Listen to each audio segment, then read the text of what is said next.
വീണ്ടും വരുന്നവനായ യേശുക്രിസ്തുവിന്റെ നാമത്തിൽ എല്ലാവർക്കും സ്നേഹവന്ദനം. ഇന്ന് ചിന്തയ്ക്ക് ആധാരമായ ദൈവവചനം 1 കൊരിന്ത്യരുടെ ലേഖനം 2-ാം അധ്യായത്തിന്റെ 2 മുതലുള്ള വചനഭാഗത്ത് ക്രൂശിക്കപ്പെട്ടവനായ യേശുക്രിസ്തുവിനെ അല്ലാതെ മറ്റൊന്നും അറിയാത്തവനായി നിങ്ങളുടെ ഇടയിൽ ഇരിക്കണമെന്ന് ഞാൻ ആഗ്രഹിക്കുന്നു. പൗലോസിന്റെ ഏറ്റവും വലിയൊരു ആഗ്രഹം, പൗലോസ് ചിന്തിക്കുന്ന കാര്യമാണ്. അങ്ങനെ ചിന്തിക്കാൻ ഒരു ചരിത്ര ഭാഗമുണ്ട് പൗലോസിന്. ബെന്യാമീൻ ഗോത്രക്കാരനായിരുന്നു പൗലോസ്, എരിവുകാരനായിരുന്നു പൗലോസ്. ന്യായപ്രമാണത്തിന്റെ വള്ളി തെറ്റാതെ ഗമാലിൽ എന്ന വേദപണ്ഡിതന്റെ പാദത്തിൽ ഇരുന്ന് പഠിച്ചവനായിരുന്നു, വിദ്യാസമ്പന്നനായിരുന്നു പൗലോസ്. അതുകൊണ്ട് പൗലോസിന് ജ്ഞാനത്തോടുകൂടെ സംസാരിക്കാൻ അറിയാം. എല്ലാ കാര്യങ്ങളും അറിവുള്ളവനായിരുന്നു പൗലോസ്. അതുകൊണ്ടാണ് ദൈവസഭയെ പീഡിപ്പിക്കുവാൻ വേണ്ടി മുൻപന്തിയിൽ കടന്നു വരാൻ ഇടവന്നത്.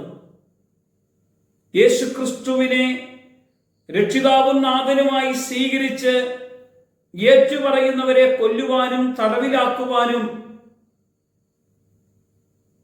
മുന്നോട്ട് കടന്നുപോയിരിക്കുന്ന പൗലോസ് എന്ന മനുഷ്യനെയാണ്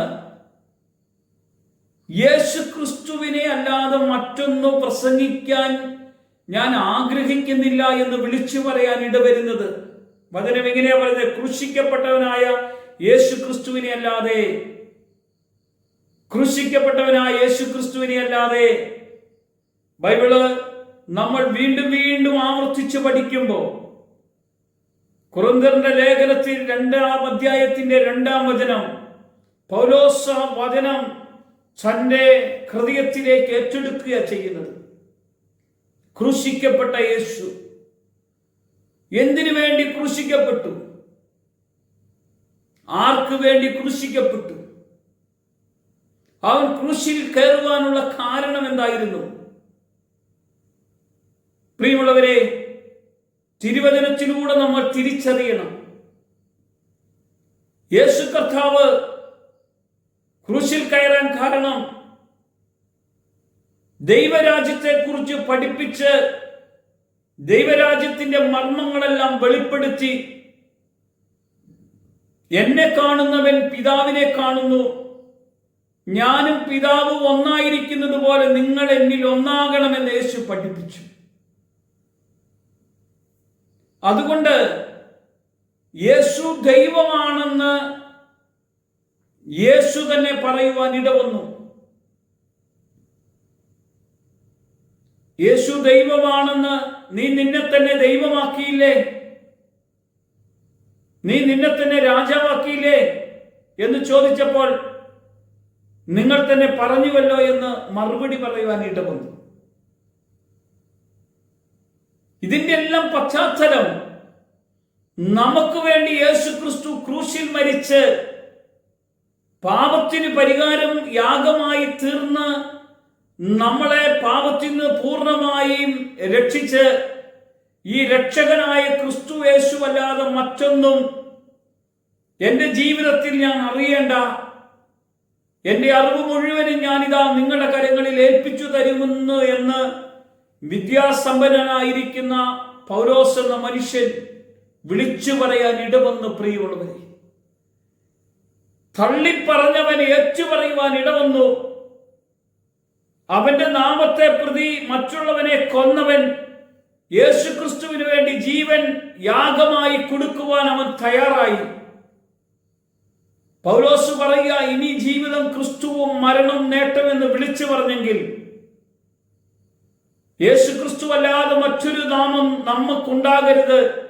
ആകാശത്തിന് കീഴിൽ മനുഷ്യരുടെ ഇടയിൽ രക്ഷയ്ക്ക് വേണ്ടി നൽകിയ നാമം കാൽവരി ക്രൂശിക്കപ്പെട്ട യേശുക്രിസ്തുവിൻ്റെത് മാത്രമാണ്. ആ നാമത്തിന്റെ മുമ്പിൽ എല്ലാ മുഴങ്കാലും മടങ്ങും, എല്ലാ നാവുകളും യേശുവിനെ കർത്താവാണെന്ന് ഏറ്റുപറയും. ഇന്ന് ഏറ്റുപറയപ്പെടാനുള്ള ഒരു ദിവസം ദൈവം ഒരു പ്രഭാതം തന്നെങ്കിൽ കർത്താവിനെ ഏറ്റുപറയണം. അവനെ മാത്രമേ ആരാധിക്കാവുള്ളൂ. അവനെ ആരാധിച്ചാൽ നമ്മുടെ പാപങ്ങൾ മോചിക്കപ്പെടും, നമ്മുടെ പ്രശ്നത്തിന് പരിഹാരമാകും, നമ്മൾ ദൈവാത്മാവിൽ നിറഞ്ഞ് കർത്താവിൽ ജീവിക്കും. നമ്മുടെ ഹൃദയങ്ങളെ ഒന്ന് ഒരുക്കാം, മനസ്സിനെ ഒരുക്കാം. നമ്മുടെ ജീവിതത്തിലേക്ക് യേശുവിന്റെ സാന്നിധ്യം വരണമേ എന്നുള്ളിൽ ഒന്ന് പ്രാർത്ഥിച്ച് കർത്താവിനോട് കൂടെ ഈ പ്രഭാതം നമുക്കൊന്ന് ഒരുക്കി കൊണ്ടുപോകാൻ ഇടയായാൽ, ഏത് വലിയ പ്രശ്നമാണ് നിങ്ങളുടെ ജീവിതത്തിൽ വന്നാലും ക്രൂശിക്കപ്പെട്ടവനായ യേശുവല്ലാതെ മറ്റൊന്നും എൻ്റെ ഹൃദയത്തിൽ വേണ്ട എന്ന് നിശ്ചയിച്ച് ഇറങ്ങിയാൽ ദൈവം നിന്നെ നോക്കിക്കൊള്ളും, ദൈവം നമ്മെ നോക്കിക്കൊള്ളും, ദൈവം നമ്മെ അനുഗ്രഹിക്കും. യേശുവിന്റെ നാമത്തിൽ തന്നെ ആമേൻ.